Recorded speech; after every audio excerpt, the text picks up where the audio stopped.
The first time I saw room 217 again, it didn't look haunted, just small. Dust curling in sunlight, wallpaper curling from damp seams, the faint smell of mildew and something metallic. But on the mirror, barely visible through years of grime, 4 tiny stick figures waited, brown and flaking, the same ones we photographed that morning in 1989. Someone had wiped most of it away, but not all. The clock on the nightstand still read 3:17 a.m., and for reasons I still can't explain, I couldn't bring myself to touch it. Before I go any further, tell me where you're listening from and subscribe if you believe remembering is the first step toward justice. Back in '89, I was 21 and fresh out of academy, more eager than wise. Kilgrave wasn't my home, but I knew towns like it, the kind where folks waved even if they didn't know your name, and the air smelled of mesquite smoke and sunburned soil. The Whispering Pines Motel sat at the far end of Highway 24, tucked between a patch of oaks and a closed-down diner. To travelers, it was just another rest stop. To locals, it was where the truckers stayed when the highway patrol got too strict about logbooks. I first met the Allens that summer, a month before it happened. Joel and Renee came through town for a church retreat just outside Waco. They'd stopped by the precinct to ask directions when I was on front desk duty. Joel was tall, built like a man who worked with his hands, polite to the point of apologetic. Renee had that calm, soft energy you notice right away, the kind of woman who made people feel steadier just by being near. The kids stayed in the car with the windows down. Emily was drawing in a notebook. Michael had his shoes off and was waving his socks out the window, grinning like he knew he was getting away with something. They thanked me for the directions, promised to stop by and say hello on their way back. They never did, but that wasn't strange. People said things like that all the time. Late August rolled around hot enough to cook the tar on the road. I was splitting shifts between traffic duty and report filing, counting days until I could apply for investigations. The biggest excitement we had was the annual chili cook-off and a dog that kept breaking into the post office through a side vent. Kilgrave was steady like that, sleepy, a little frayed around the edges, but predictable. Folks locked their doors out of habit, not fear. The old radio tower on the edge of town blinked red through the night like a heartbeat, keeping time for us all. You could hear crickets even over the sound of diesel trucks. And every night the same porch lights came on up and down Main Street around 9 o'clock sharp, glowing against the dark like a quiet ritual. Renee Allen's sister Carol lived about 40 miles east in Leech. She'd later tell me her sister had called that first week of September, saying they were taking one last trip before school started, a weekend drive with the kids somewhere cheap and simple. Joel wanted to show the kids the hill country rivers before the drought dried them up. They planned to stay one night in Kilgrave, maybe 2, depending on the heat. Carol said Renee sounded tired but happy, like a woman trying to stretch a summer a little longer. I can still remember the weather report from that week, temperatures hovering near 96 by day, low 70s at night. The air itself had a kind of pressure to it, like it was waiting. When you've worked enough small-town cases, you learn to listen for that silence. It's not the absence of sound, it's when everything seems too still, too compliant. Even the cicadas go quiet right before something shifts. The Whispering Pines wasn't much even by roadside standards. 12 rooms, a flickering neon sign, a Coke machine that hadn't worked since Reagan's first term. The owner, a widower named Frank Dalton, lived in a small trailer out back. He used to sweep the gravel lot every morning like it mattered. By September, the pine trees out front had turned a dusty brown, and one leaned so far it looked like it wanted to escape. I remember stopping there a few nights before the Allens came through. Frank was painting over graffiti on one of the room doors, and I joked that he should just number them in pencil so he wouldn't have to repaint so often. He laughed, said, "At least it keeps me busy." The kind of thing people say when they've been left behind by the world, but don't want pity. That was Kilgrave people keeping busy, people trying to matter to themselves. I didn't think about the Allens again until the following week. A trucker passing through reported that one of the room doors 217 had been open when he checked in late one night. Said he closed it, figured it was nothing. Frank didn't mention it to us. Folks handled small problems on their own out there. That was our rhythm. No alarms, no chaos. Just a quiet kind of pride in minding one's business. It's funny the things memory decides to keep. For me, it's not the big moments. It's the sound of gravel crunching under tires when the night patrol car rolls up that dirt drive, or how the air smelled faintly of cedar mixed with motor oil. The neon sign outside the motel half dead but still humming, and that strange sense that the town itself was holding its breath for something it didn't understand yet. The night before the Allens arrived, I worked a double shift covering a domestic call-out by the highway. Got home after midnight too wired to sleep. I sat on my porch with a glass of sweet tea listening to the hum of cicadas. Across the road, the McCain's porch light was still on, but their chairs were empty. Their radio had gone quiet. Even the wind had stopped. If I'd been paying attention, maybe I would have realized how strange that silence was. But I was young, and in towns like Kilgrave, silence doesn't mean danger. It means peace. Or so I thought. A few nights later, just before dawn, I drove past the Whispering Pines on my way back from patrol. The sign was out completely now, only the faint hum of its transformer left. Room 217's curtains were drawn, but a soft light still burned behind them. I remember thinking someone must have left a lamp on. By morning, that light was gone. And so were the people inside. I remember the morning after that pale light vanished from room 217. It was one of those Texas dawns where the air feels heavy before the sun even clears the trees. The highway shimmered like oil, and every noise, the hum of cicadas, the clatter of a truck in the distance sounded too sharp, too awake. I was parked outside the Whispering Pines, not because I had business there, but because something about that room had stuck in my mind. I'd passed it half a dozen times on patrol, and each time it looked the same curtains-drawn window streaked with dust, a faint stain spreading across the wood trim near the sill. Frank Dalton, the motel manager, was sweeping the walkway in his house slippers. I called out, asked how business was. He said he hadn't seen much of anyone lately. Just one family a week back, a couple from Waco with their kids. Paid for 2 nights, never checked out. He thought they'd just left early. When I asked which room, he pointed with his broom. That one, he said, 217. At first, it didn't click. A lot of travelers skipped out on payment. Folks weren't exactly lining up for the Whispering Pines in those years. But when I stepped up to the door, I noticed the handle was cold, like metal, left too long in the shade. The sun was climbing, already warming the gravel lot, but that doorknob stayed cool against my palm. I knocked. No answer. Frank told me he'd gone in after checkout and found the place empty. No bags, no clothes, not even a candy wrapper in the trash. Just a clock on the nightstand that had stopped at 3:17 a.m., and something faint on the mirror that he thought was a child's drawing. He'd wiped it away without thinking. By noon, the call came in from Leach, a missing persons report, filed by Renee Allen's sister Carol. I remember the dispatcher's voice, low and uncertain. "They were supposed to be home last week," she said. No word. No calls, and her mails piling up. When I heard the name, everything in my chest tightened. I told her I'd drive out myself. Their car, a white Dodge Caravan, turned up first, parked behind the motel's office under a half-dead pine. Keys still in the ignition registration current, a soft layer of dust across the hood that said it hadn't moved in days. The gas tank was half full. In the front seat, a folded road map, a bag of pretzels, and 2 Polaroids of the kids. No sign of struggle, no sign of anyone. I asked Frank if he'd seen them leave. He shook his head. Not after that first night, he said.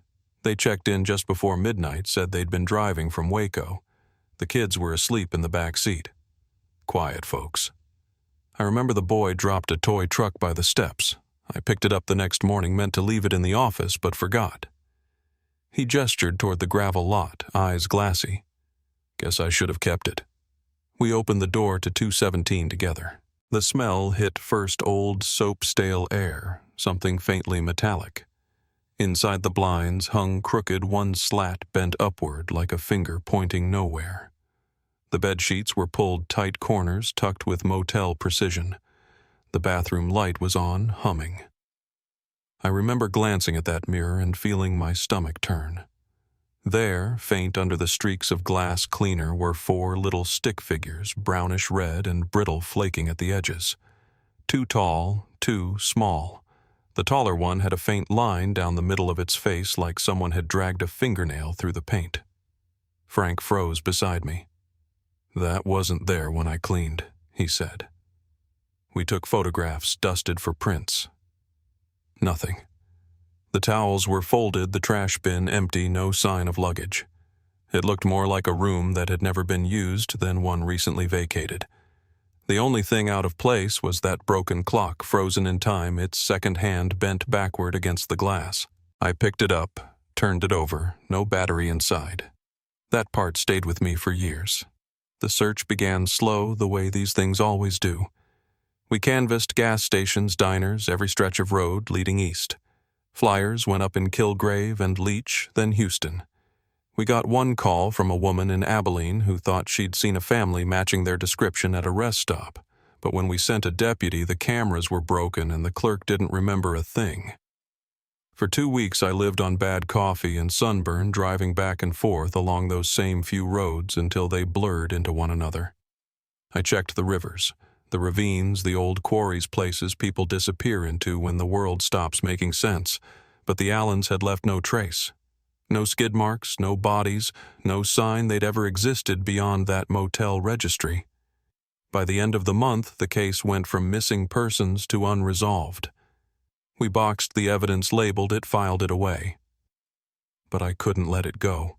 Something about that room didn't feel finished. I kept seeing those little stick figures every time I closed my eyes. A few years later, long after I'd transferred back to Houston, I heard from a friend in Odessa about another case, a 7-year-old girl gone missing from a gas station restroom. I didn't think much of it until he mentioned the detail, a drawing on the mirror, 2 figures with X's for eyes. That was the first time I felt a chill that wasn't from air conditioning. I pulled the Allen file out of storage and set it beside the Odessa report. Same handwriting on the police notes, same clock stopped at 3:17. Coincidence, they said. My captain laughed it off. You spend enough time in this line of work, he told me, you start seeing patterns in the dark. Maybe he was right.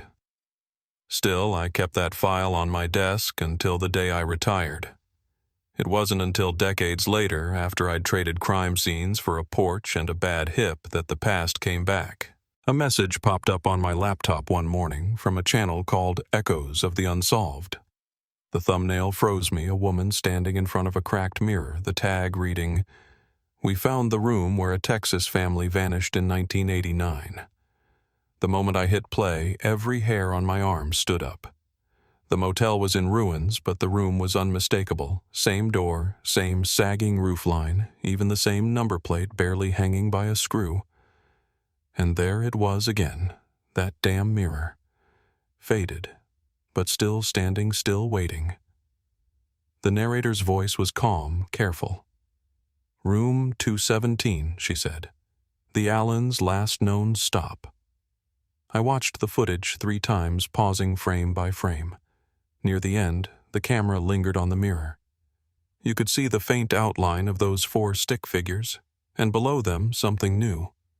Carved into the glass so fine it almost disappeared unless the light hit just right were words I'd never seen before. "Don't look for us." The woman behind the camera was named Tessa. I didn't know her yet, but I could tell from her tone she wasn't chasing clicks. She was chasing ghosts. She spoke about the family like she'd known them. There was something almost reverent in the way she described that room, like she understood it was less a place and more a wound that never healed. I called the number listed in the channel's contact link. she answered on the third ring, voice rough with exhaustion. When I told her my name, there was a pause, a faint intake of breath. "You worked the case," she said. "I've read your notes." Her voice wavered when I mentioned the carving. "That wasn't there when we went in," she said. "It showed up after." I didn't know what to make of that, but something in me clicked into motion. All those years of training came back like muscle memory. I told her to meet me the next day. I don't know why I said yes so easily or why my hands were shaking when I hung up. Maybe it was because I'd been waiting for someone else to see what I'd seen, that it wasn't just me holding on to a ghost story. When she arrived the next evening, she wasn't what I expected. Younger, sharper, the kind of person who carried too many notebooks and not enough sleep. Her cameraman, Nate, barely said a word. They set up in my kitchen while I dug out the old evidence box. Polaroid statements, a cracked clock sealed in a plastic bag. The room felt smaller with all that history on the table. I showed her the photos first, the mirror, the figures, the blood work we never identified. Then I played the video again. At one point, she froze. The frame zoomed in on a reflection just over her shoulder. I leaned closer. There, faint in the corner of the bathroom mirror, was a face. Pale, childlike eyes, dark as ink. My chest went tight. I'd seen that face before on the evidence board in a missing person flyer from Odessa, 1987. The Dunn girl. Tessa looked at me like she already knew. "It's not just one case," she said quietly. "It's a pattern." She slid a photograph across the table. A little girl standing beside a payphone, dirty, frightened her shirt too big. "This came to my mother in the mail in 1991, she said. No return address. It was Hope Allen, the Allen's daughter. I'd memorized that face 30 years ago, but seeing it again hit me like a fist. I could feel the air shift in the room, that same stillness I'd felt outside the motel all those years back. Tessa sat back, her eyes never leaving the photograph. "They didn't all die," she whispered. "Somebody made sure we'd remember them." That night, long after they left, I stayed at the kitchen table. The house dark except for the lamp above the sink. I opened the old file one last time, laid out the photos side by side, the mirror, the drawing, the clock. 3 decades between them, but the story hadn't moved an inch. Only the dust had changed. I realized then that maybe the case hadn't gone cold at all. Maybe it had just been waiting for the right hands to touch it again. I turned off the lamp, but the image on the table stayed burned behind my eyelids. The 4 little figures on that mirror, their faces crossed out their arms, reaching towards something I still couldn't see. Outside, the night was silent. No crickets, no breeze. Just that same waiting quiet I'd heard before everything began. And for the first time in years, I wondered if silence could remember too. Tessa came back the next morning carrying 2 coffees and a manila envelope tucked under her arm. She didn't say much as she set them down, just looked at me like she'd been awake all night. I could tell by the tremor in her hand that whatever she'd found, it wasn't small. I poured my coffee into a chipped mug, the one with the old Houston PD logo still half visible, and waited for her to speak. Finally, she slid the envelope across the table. "Odessa," she said. "The gas station from '87. I found it." Inside were photos, cracked concrete, a bathroom wall, weeds curling through the tiles. The place had been leveled years ago, but one corner of the restroom still stood the outline of a mirror etched faintly into the wall like a scar that refused to fade. "That's where a girl named Lacey Dunn disappeared," I said. Tessa nodded. "I know. And this," she pulled another photo from her jacket pocket. A cassette buried under dirt labels smudged almost to nothing. Was under the floor tile. We played it together that afternoon on my old tape deck. The hiss filled the kitchen, followed by a voice. Male, calm, almost kind. "If you're hearing this," it said, "then you found one of the places. It started earlier than they think." Not just the Allens. Not just Lacey. They were practicing perfecting. I remember feeling something slide through me when I heard that word, perfecting. Like whoever said it had been too close for too long. Then silence and a faint click. The voice returned lower now. It's not random. It's a pattern, and it follows the same path. Look for the broken clocks. They always leave the clocks broken. Then the tape stopped. For a long time, neither of us spoke. The only sound was the clock above the stove, steady and indifferent. You said this was buried, I asked. She nodded. Under the women's bathroom tile, dated cassette stock from the early 2000s. She looked at me. Someone wanted it found. I studied the tape, the scuffs, the faded plastic. Or wanted us to remember, I said. Later that evening, we drove out to the Odessa lot. The sun was low and orange, the kind that flattens everything it touches. The station sat half swallowed by tall grass and mesquite. A no trespassing sign dangled from one nail swaying in the wind. Tessa walked ahead with her camera careful where she stepped. The air smelled of dust and old gasoline. You could feel heat rising from the concrete, even as the light faded. She stopped near the back wall. Here, she said. Her voice echoed faintly. I crouched beside her and brushed dirt away from the outline where the mirror had once hung. There, scratched faintly into the cement, were numbers 217, the same as the motel room. I ran my fingers over them. The edges were rough old, but deliberate. Someone had taken time with this. We stayed until the sun disappeared, then drove back in silence. Somewhere along the highway, she whispered, "They're marking time, aren't they? Same hour, same number, just new places." I didn't answer. My mind was already moving through the old case files, tracing lines between towns that had never shared a headline. By the next morning, she'd found another one, Wichita Falls, 1992. A missing boy. Motel restroom. Same clock frozen at 3:17. Same stick figures. The file had been sealed before I ever saw it. Tessa got hold of a copy through someone at the county archive. She laid it out on my table, pages, yellowed, corners, brittle. "You never heard of this?" she asked. I shook my head. "No, but whoever handled it did a damn good job keeping it quiet." She pointed to a note scrawled in the margin. "Clocks aren't real." That handwriting, thin and deliberate, sent a chill through me. It matched the one from the Odessa tape label. We decided to go. I told myself it was curiosity, unfinished work, but it felt more like compulsion. Wichita Falls was 5 hours north, and by the time we got there, the light had that washed-out gray tint that comes right before dusk. The Green River Motel looked ready to collapse, a husk of a building choked with vines. A county notice was stapled to the front door, demolition pending. Tessa said quietly, "We're just in time." Inside, the air was damp and stale, thick with the smell of mildew. The walls wept moisture, even in the heat. We walked slowly, our footsteps soft against the ruined tile. The restroom door hung open half off its hinges. I swept my flashlight across the wall's green-gray tile, a cracked sink rust stains where pipes had bled. There was a piece of masking tape near the corner, curled and yellowed. The words written on it were faint but legible. "He said the clocks aren't real." I peeled it free and tucked it into an evidence sleeve.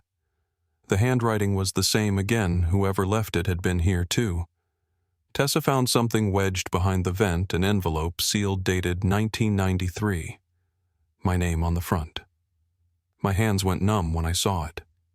I opened it slowly. Inside were 4 Polaroids. The first, a hallway nondescript maybe from this very motel. The second, a child's drawing 5 stick figures, this time, not 4. The third, a bathroom mirror, a girl's face reflected faintly in the glass. The fourth, a broken wristwatch. Its hand stopped at 3:17. I couldn't breathe for a moment. Whoever this is, I said they've been one step ahead for 30 years. Tessa stared at the photo of the girl. She's older, she said. The same one from Odessa, but older. I nodded. Looks that way.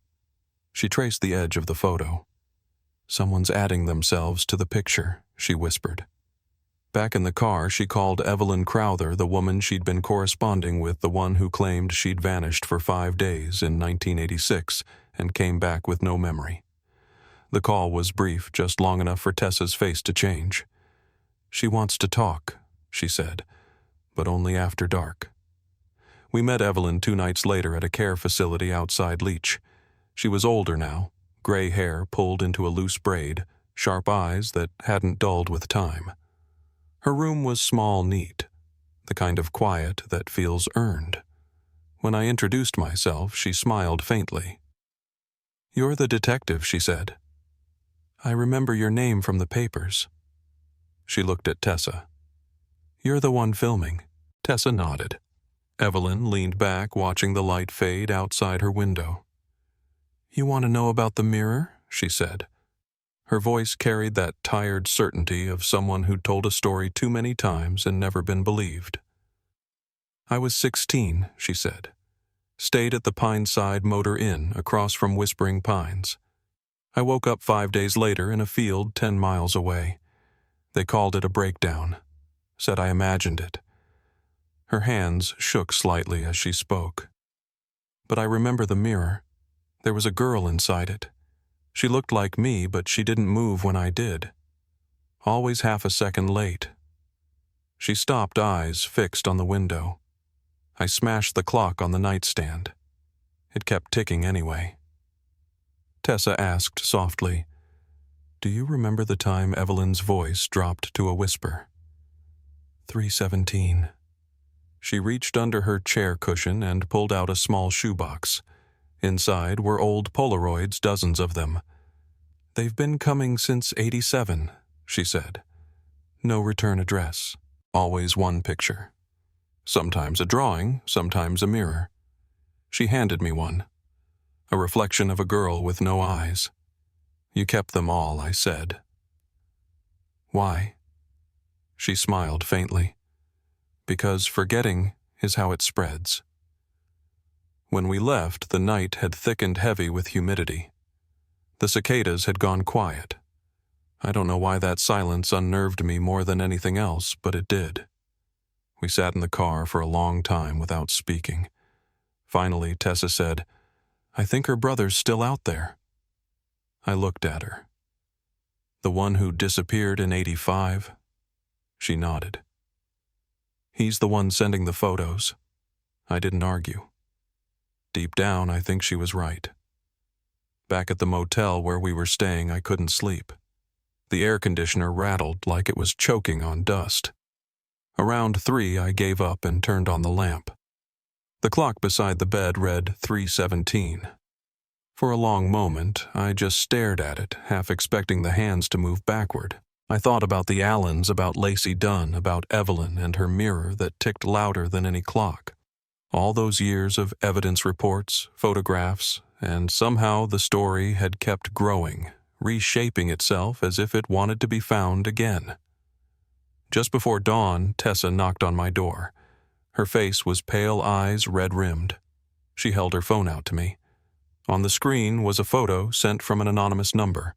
A girl standing beside a boarded-up gas station.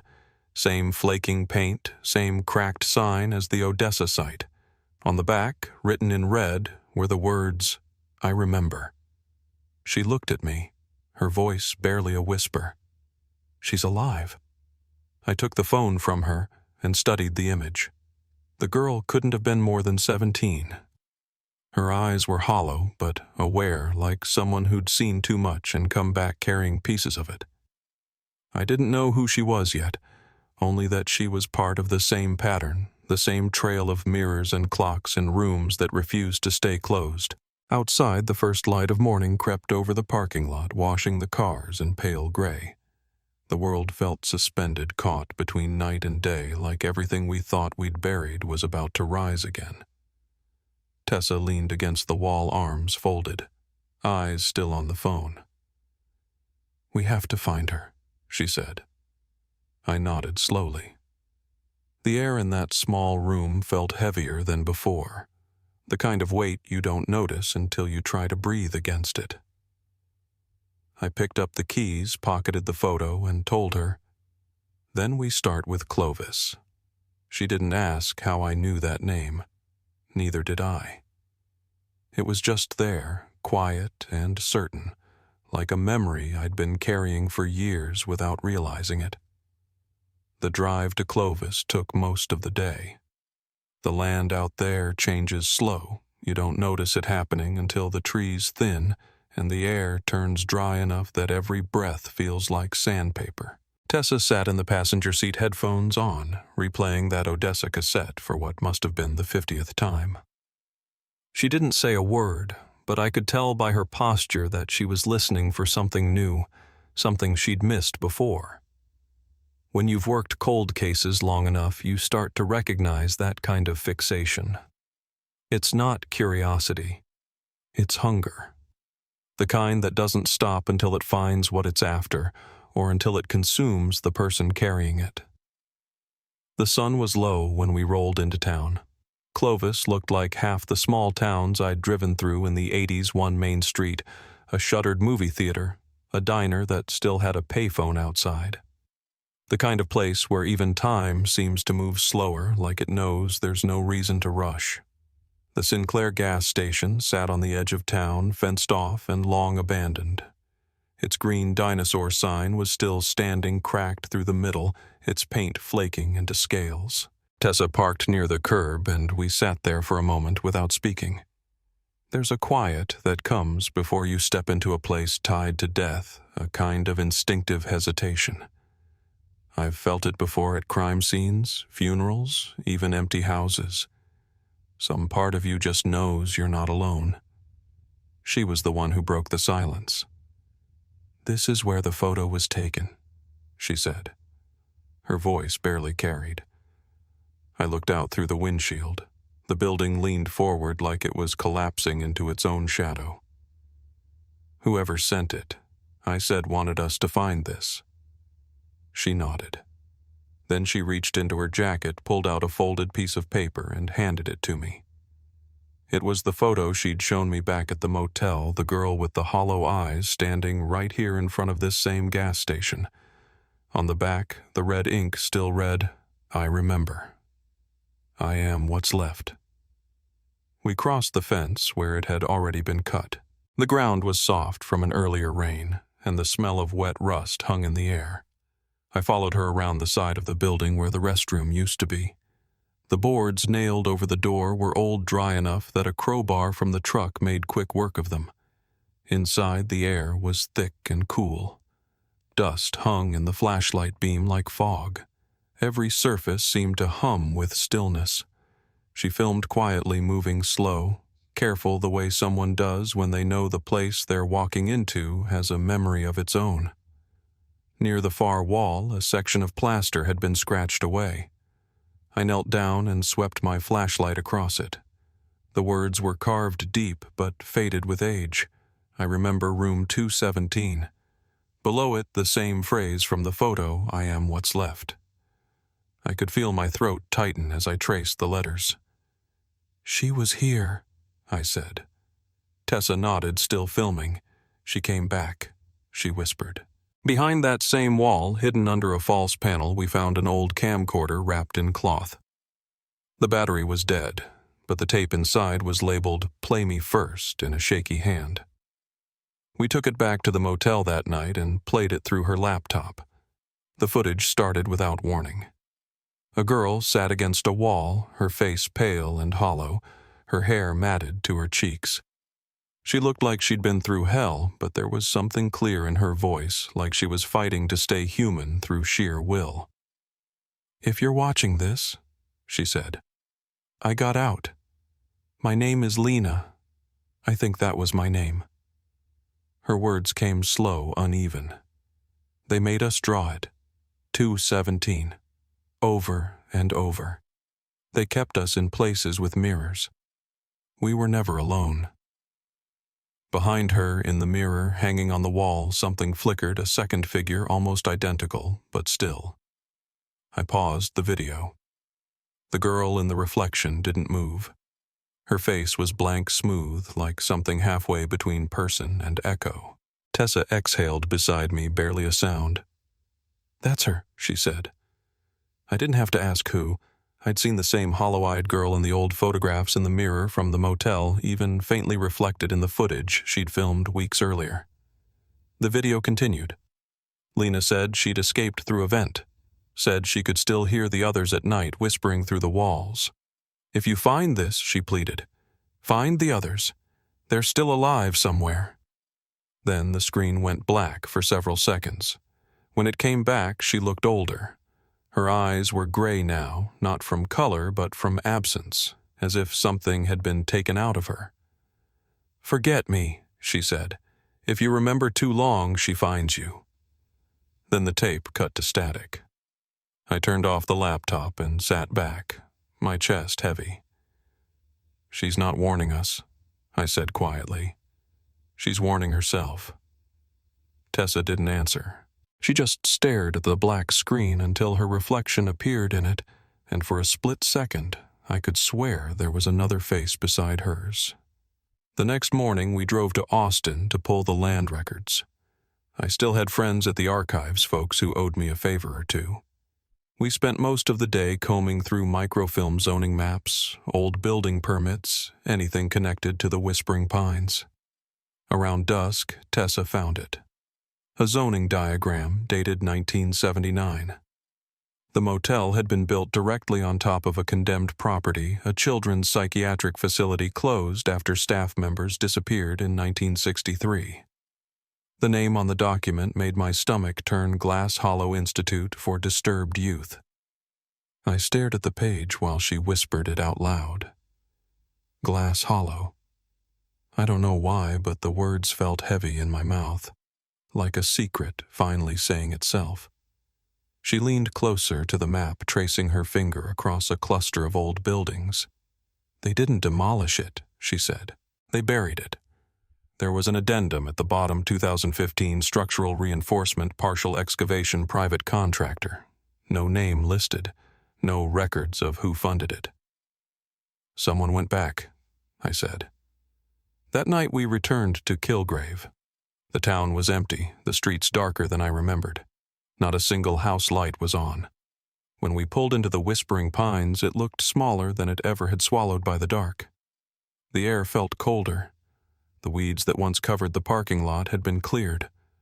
Someone had been there.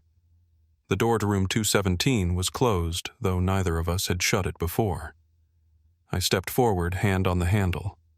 It was colder than it should have been, like metal kept on ice. Inside the room was stripped bare. The dresser gone, the mattress gone, even the mirror. But the floor, Tessa noticed it first. A faint square cut into the boards, sealed with new screws. We pried it open. Beneath was a narrow stairwell descending into concrete.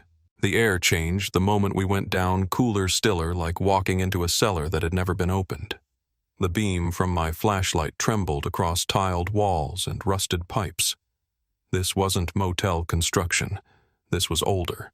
The walls were reinforced steel and concrete thick enough to muffle sound. At the end of the hall was a chamber, circular, featureless, except for a large mirror standing on a rusted pedestal in the center. Straps hung from a chair bolted to the floor. A small plaque on the wall read, "Glass Hollow Sensory Therapy Suite 4B Observation Subjects, 2117, 223. I could barely breathe. Tessa moved closer to the mirror. The surface was fogged, but something had been written through the condensation. 217. "She's almost through." My voice caught in my throat. "Don't touch it," I said. But she was already inches away, the light from her flashlight reflecting back across her face. The air around us started to hum low and electrical, like static building in the walls. In the corner of my eye, I saw movement, just a flicker. Something standing in the doorway behind us. I turned, but the hall was empty.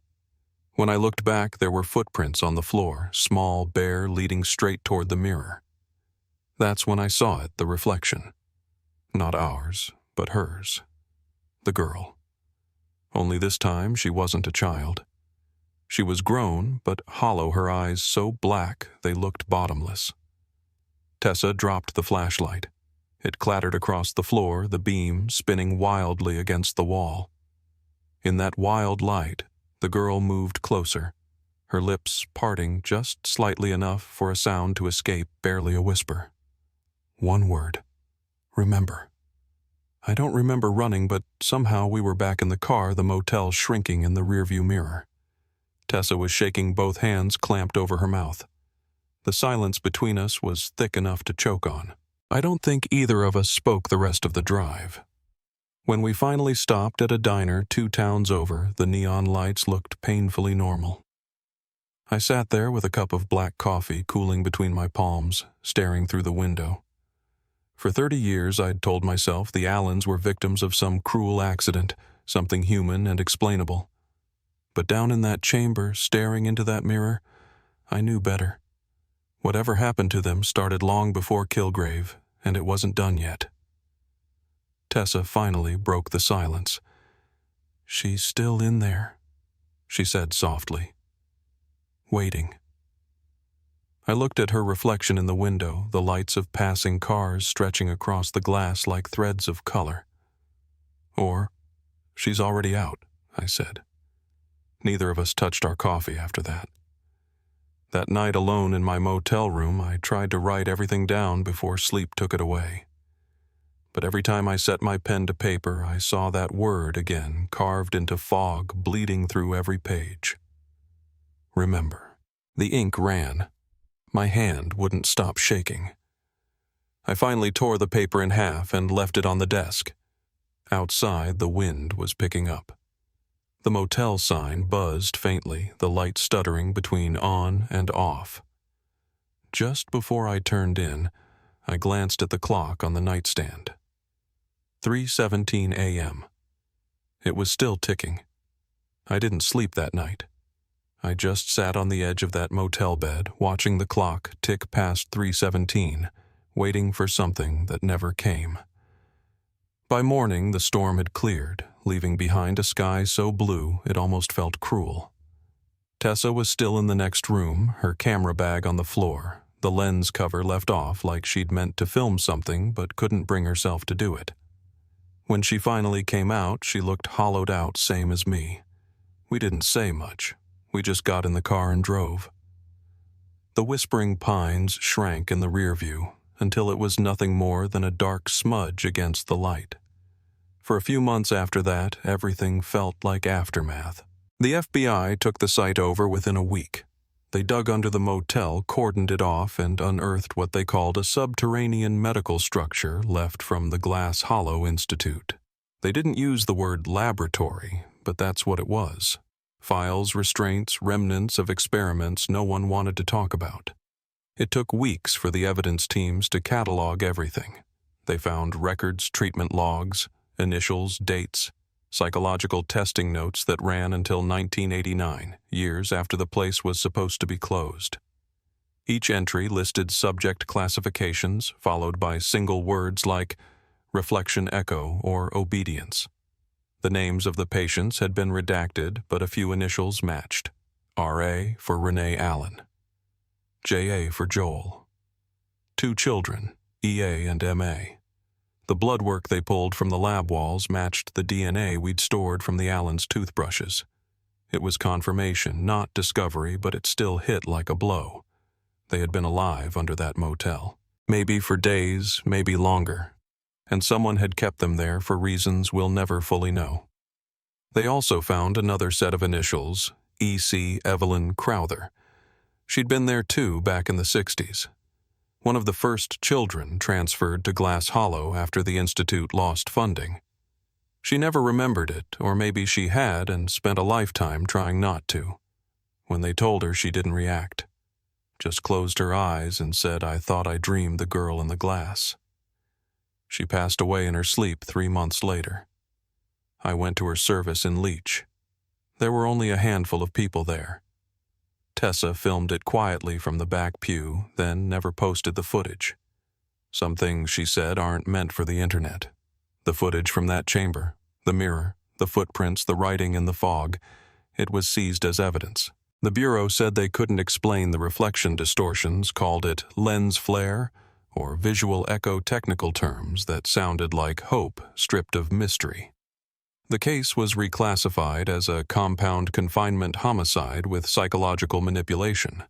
The official report concluded that someone had used mirrors as behavioral control tools during therapy trials. That's what they called it, therapy. No one was charged. The institute had dissolved decades ago, and the contractors who dug under the motel in 2015 had vanished into shell companies with no real names behind them.